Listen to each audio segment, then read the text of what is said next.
We're living through one of those moments that feels like the quiet before a massive global shift. But this time, it's not a virus we're talking about, it's AI. And really understanding what's happening right now is absolutely critical. I want you to think back for a second to February of 2020. Most of us, we heard about a virus overseas and kind of thought, well, that's not really my problem, right? The markets were doing great, life was normal, we all had our plans for the year.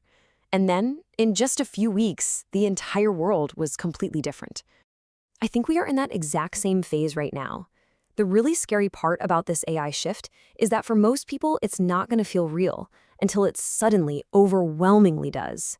The change feels so slow and gradual, right up to the point where it becomes unbelievably fast. So why does all this feel so overblown to so many people? It's actually pretty simple. Most of us tried AI once, maybe asked it a dumb question, got a weird answer, and just walked away thinking the hype was fake.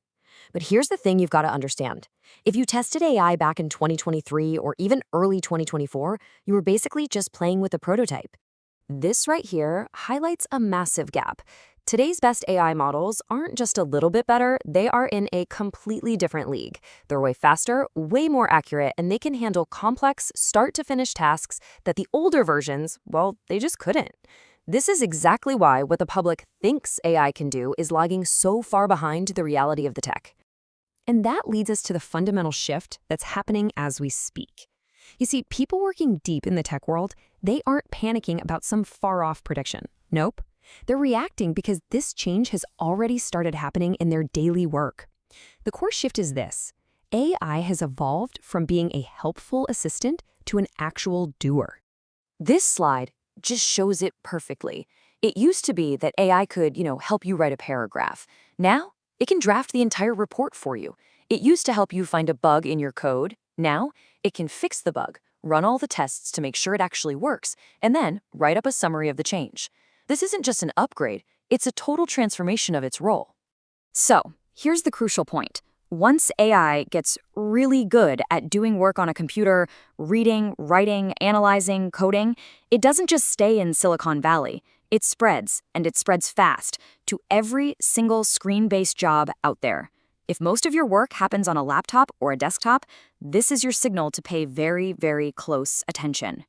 The first wave of this isn't about robots and factories. It's about software performing high-level knowledge work.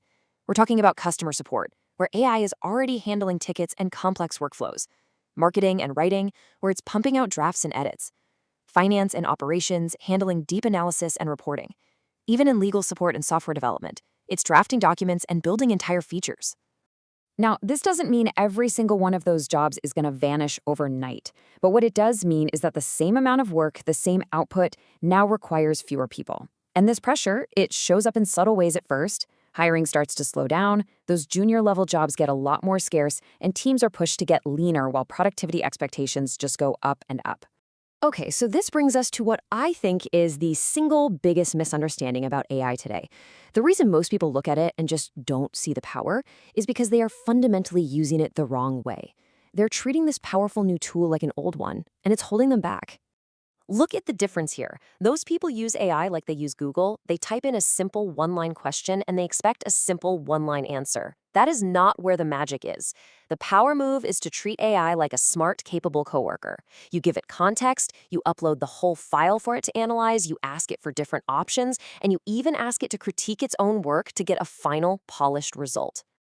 This is the key takeaway right here. You have to shift your mindset. Stop asking AI simple questions. Start delegating complex tasks to it. This is the mental leap that separates the casual users from the people who are truly going to leverage this technology. Okay, so what do you actually do about this? Let's get into a simple, practical, no-hype action plan that you can literally start putting into motion this week. And you don't need any technical expertise. All right, step 1. Become the go-to AI person at your job. And not by talking about AI theory, but by showing actual results. Bring one powerful example to your team. Like, hey everyone, I used AI to do this analysis in 45 minutes. It used to take us 4 hours.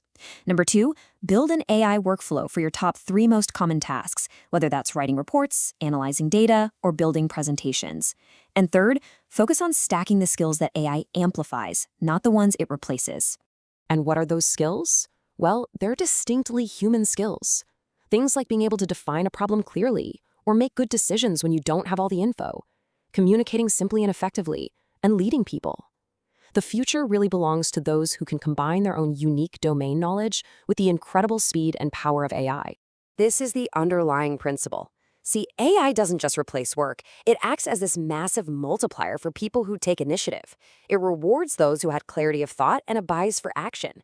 If you can think clearly and act decisively, AI basically becomes your superpower. Now, let's talk about building some resilience. This isn't about fear-mongering, it's about calm, adult preparation. In an era where disruption is probably going to increase, your own personal flexibility becomes your most valuable asset. So what does that look like in practice? It means lowering your fixed expenses where you can. It means building up an emergency buffer so you have a cushion to land on. It means avoiding taking on new, insecure debt that just assumes your income is guaranteed forever. And critically, it means constantly keeping your skills fresh and relevant. This isn't about predicting doom. It's just about building options for yourself. Because at the end of the day, that's what all this preparation gives you. Having options gives you flexibility, it gives you control, and maybe most importantly, it gives you peace of mind in what could be an uncertain world. But it is not all about playing defense. Now for the really good news. The upside that I don't think people talk about enough. AI is the ultimate excuse killer. If you ever wanted to build a side business, launch a little app, create an online course, or write a book, the barriers to entry, both in terms of cost and time, have just dropped through the floor. You know, in the coming years, the real winners won't necessarily be the people with the highest IQs. They're going to be the fastest learners who have the guts to just build and ship their ideas. While everyone else is busy debating the future, the winners are going to be the ones who are actively creating it. So I'm going to leave you with a challenge, a commitment, 1 hour a day for the next 30 days. Not scrolling social media, not debating hypotheticals, but actively using AI to do your real work. If you do that, I promise you will be ahead of almost everyone you know. The only question is, will you do it? And as a final note, just remember that this is for educational purposes only and is not intended as financial, legal, or career advice. I hope you found it helpful.